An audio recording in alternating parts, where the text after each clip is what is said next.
I'm here at Qlik Connect 2024. I have the pleasure of being joined by Dan Potter. Now, Dan is the Vice President of Product Marketing at Qlik. Dan, great to see you. Thanks so much for making time to catch up with me. Great to see you again. Can't believe it's been a year. It's gone by fast. Since it has indeed. In fact, we were just talking about that off camera, and the years are flying by. I know. Which probably ages us both, but we won't get into that. Yeah, no.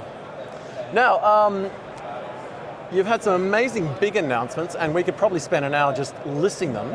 I wonder for our audience who maybe have joined into the live stream or just for whatever reason haven't been able to join us in person here, if you can maybe just touch on some of the bigger announcements that you've put out today and that we may be looking at through the rest of the week. Oh, it's been a great day for us. You know, this obviously it's our big customer event, so that's always fun.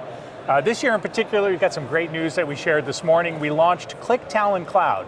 And so Qlik Talend Cloud brings together the best of the heritage Qlik integration and the Talend acquisition into one unified solution in the cloud. So it's very exciting. It's kind of the culmination of the last year. It's been just over a year since we acquired Talend. Took us a while to figure out, okay, how do we rationalize the portfolio? How do we make them interoperable? And then how do we do the hard integration work? So very, very excited to launch a new offering today.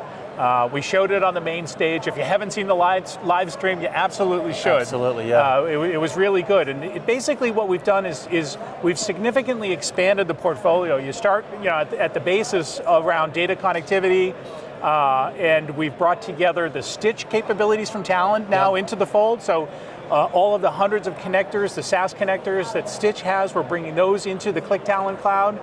So the ability to connect to a wide variety of different data sources, SaaS data sources, transactional data sources. We've expanded the transactional capabilities to perform transformations on that data as we move it. So capabilities coming from the Talend world around a visual transformation flow. So it makes it easier for people who may not be as skilled in SQL development to be able to drag and drop transformations. And for the professional coders, we've provided the ability and extended the SQL capabilities to do the hand coding, but also do text to SQL. So using generative AI to automatically generate the SQL code required for transformation and complex transformations. So those are important parts of the data pipeline, but we didn't stop there. We built some new capabilities around the notion of a data product. And data products are really, it comes from the world of data mesh, where data mesh had this wonderful principle of organizing, removing the silos and organizing more by data domains. So having IT and business people and an emerging role called a data product owner being part of that domain and building fit-for-purpose data sets for that domain and bringing the same kind of discipline that you have from a product development perspective into building data products. So this is a brand new set of capabilities built on top of the new Qlik Talend Cloud to enable organizations to be more efficient in how they produce and make those data sets available in a marketplace.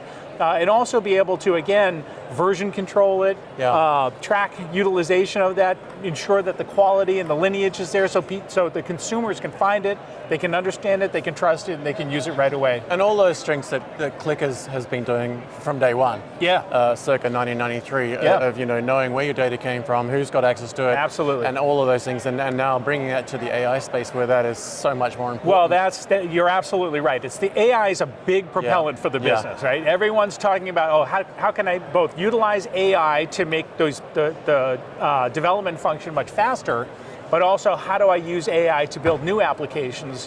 One of the emerging patterns we're seeing is using the RAG approach to be able to bring proprietary data into the fold, not have to spend the time and energy to fine-tune the LLM, but to leverage that private information in a very secure way. And that's exactly part of the new pipelines that we announced as well.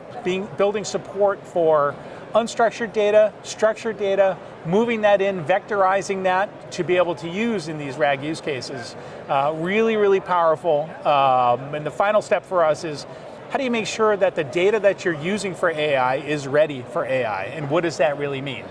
So Talend had this really interesting approach where they would score a data set for use for analytics or operations, and they called it the trust score. And it's a patented approach that they developed, and it was really, really interesting. We've extended the trust score for AI data. Say, okay, well, what does that mean? There are other factors you need to consider around using data for AI, things like diversity and additional security considerations. And so we built the capabilities into Qlik Talend Cloud to be able to score data in this fashion and make it available in a Qlik dashboard so that users can understand not only a point in time, hey, here's where the data is for AI, but continuously monitor that data. If you uncover issues, because data drifts over time, if something bad is happening, send me an alert, tell me what's wrong, tell me how I can fix it, and then go remediate and take action.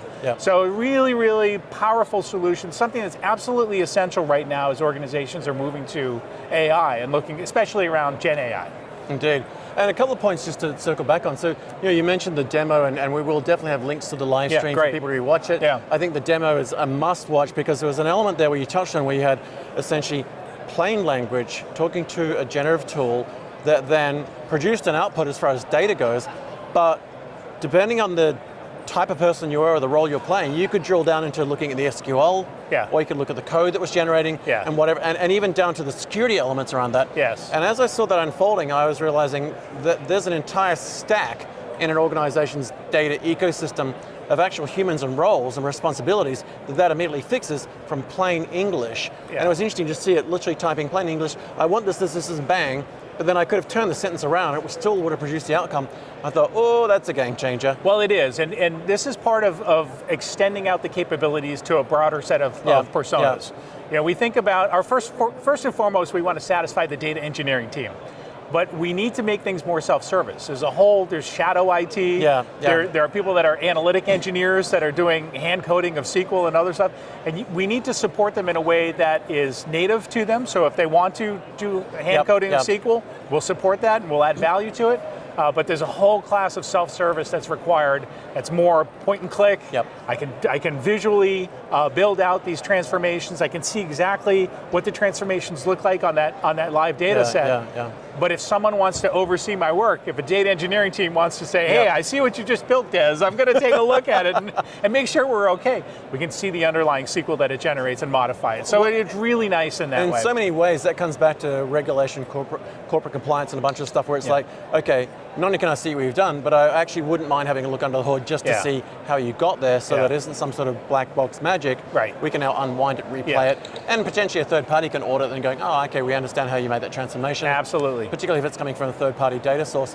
One other thing, if I could just circle back, it probably was one of those things where it was mentioned on stage, and you mentioned it now, but the security element, it's something that's keeping a bunch of people up at night for a whole bunch of obvious reasons, not just ransomware and security, but the actual control of who has access to the data. And that's been a native built into the DNA element of Qlik as an ecosystem. But to now bring that from the Talend data integration into that space, I thought there was this nice little sort of jigsaw puzzle piece with security in the middle. I was like, oh, I need to drill into that. That seems to be the natural meshing of the security capabilities that you brought in from Talend, but also something you already actually had, and now you've expanded to wrap up not just data, but the Gen AI element, and then all the other ecosystem into that. I imagine that's something that you're going to get a lot of attention from senior executives going, hang on, let me just play that again. You can actually provide some form of security, even down to the point where the live demo, and again, we'll have a link to it, showed where you went from the raw data to transformed data to then the PII was being analyzed. Here's someone's first name, last name, date of birth being pulled out, and I was like, okay, that's something I really need to ask Don about as well. Well, I'm glad you asked, because it's a really interesting challenge, and people are just starting to understand it now as they're building out these Gen AI use cases. Because a lot of data that's being fed into that is unstructured data. And applying security and governance to unstructured data is really hard, right? I may get a document from a business partner that sits in a folder, and I want to bring that into the fold. Well, part of the challenge is the technical piece, which is the parsing and chunking and vectorizing it. But we also want to inspect what is in that document and make sure that we're applying the appropriate policies and security to that. And that's something that's unique for us. You've got the ability to do both. When you build a generative AI application and you're not applying the security and quality checks to that data, massive risk exposure for an organization. You just don't want to go there. No, you absolutely do. The stakes are much higher. The bar is much. We've raised the bar. Yeah. So the chances of being on the front page of the New York Times. You don't want to be. Yeah. It's going up through the roof. Absolutely. Yeah. So I think to do it right, you need to do both. You need to have these automated pipelines to get there faster, but you need to respect the fact that you need to provide the same level of discipline that you do on the corporate transactional data to those unstructured data that you're bringing in, and that's hard. Now, you also had an announcement that was on stage today, and it's gone out through a press release today with regard to one of the particular hyperscalers I'll get you to talk about, and then I'd like to circle back on how that fits into the other ecosystem partners you've got. So maybe if you can just talk briefly about today's announcement. Yeah, so today's announcement, strategic relationship with AWS, and we've had a long-standing relationship with AWS going back both on the data side and on the analytics side. Indeed. Qlik Cloud runs on AWS. Yes. And many of our customers, AWS is their strategic infrastructure. So from a data perspective, we need to support whatever our customers need, we support it. From an infrastructure perspective, that's things like Redshift and S3, and all of the different environments within AWS, we need to be a first-class partner to AWS from a technology perspective and also commercially. We need to work well together to satisfy the customer requirements. And we've been doing that for a long time. So the relationship, the announcement today was really a reflection of a long-term relationship and commitment from both companies to really accelerate the investment and provide better solutions to our joint customers. Some of AWS's largest customers are our largest customers as well. Oh, it makes sense. So, yeah, for good reason. Exciting announcement. But again, they're just one of many partners that we have to have. As an enterprise class data integration vendor, again, we need to support all of the major cloud environments. We need to support other strategic infrastructure, so people like Databricks and Snowflake and Confluent and others. You've got to maintain those technology and commercial relationships to solve problems for customers. Because if you can't do that, then you're not going to, you're not going to add value where you need to those environments. And as you said before, you almost need to, you necessarily need to remain agnostic because you need to meet your customers where they are, as opposed to drag them to where you would like to necessarily be if you're another brand. But you've had long-standing relationships, not just with AWS, with effectively all the hyperscalers. Yeah, Google, Microsoft, I imagine this sort of now just sort of closes the loop on, if you like, of the places that people can leverage some of the best of technology and infrastructure and capabilities. Where you're not necessarily just in the marketplace, you're now actually front and center at the table with the brand itself. Exactly. Yeah. So it's a game changer. It's a game changer. It's very, very important to us as a company, and it gives great comfort to our joint customers as well. So well, you're not having to pick up the phone for support with them. You're at the table talking to them. Without a doubt. And we're also a big customer of AWS as well, because our cloud runs on AWS. Now, this is an amazing event, and I've had the pleasure of being at a number of these, and I'm very grateful for that. One of the things that really strikes me is the couple of days that you run these, and you have all these great birds of feather together. You've got your partners, your integrators, your resellers, some amazing exhibitors. You've got some of your alliance and channel partners here talking, presenting, and obviously some of the bigger brands and sponsors as well. But when we're talking off camera, you were talking about the shift from the pivot from the in-person event to taking it on the road per se, and I would love for our audience if you could maybe just expand on what that actually means and what that entails to sort of take an event like this where it's the peak of the sort of the brand messaging to then taking that through the rest of the year to take it around the world and on a roadshow per se. Because not everybody can be here for a range of reasons, even though we'd want to be. Yeah, so I'm so excited that live events are back. Yes, so it's nice to see such a vibrant event again. We went a few years. And you're in 3D, not 2D. Yeah, exactly. So it's great to have an event like this and to meet our customers and partners in person. But we also leverage this on a roadshow. And I think it's 25 cities that we're going to take this to around the globe.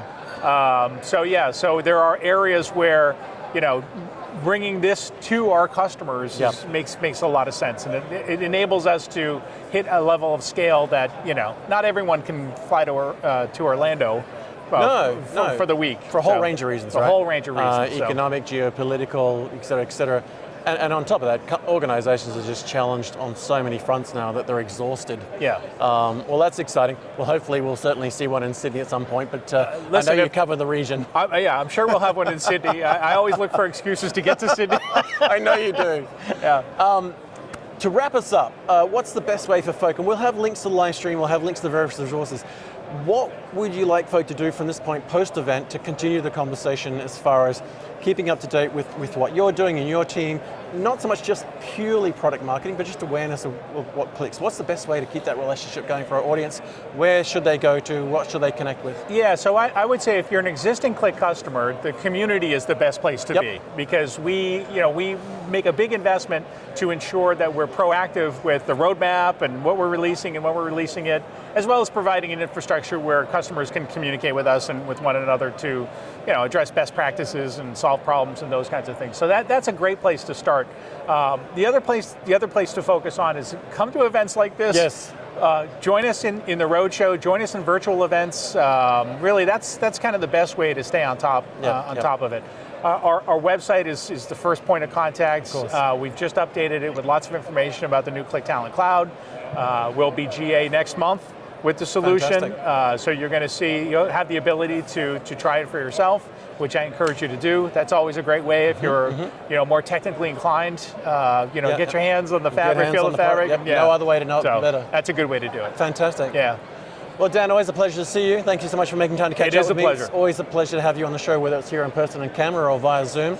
And again, congratulations on another amazing annual event. Thank you. Really love the feel of this, and again, thanks for having me here. It's always a pleasure, and we'll look forward to having you back on the show at some stage. Look forward to it in the very future. In the meantime, have a fantastic, successful event, and safe travels on the way home. Thank you, Des. Thanks, always Dan. a pleasure. Thank you. Yep.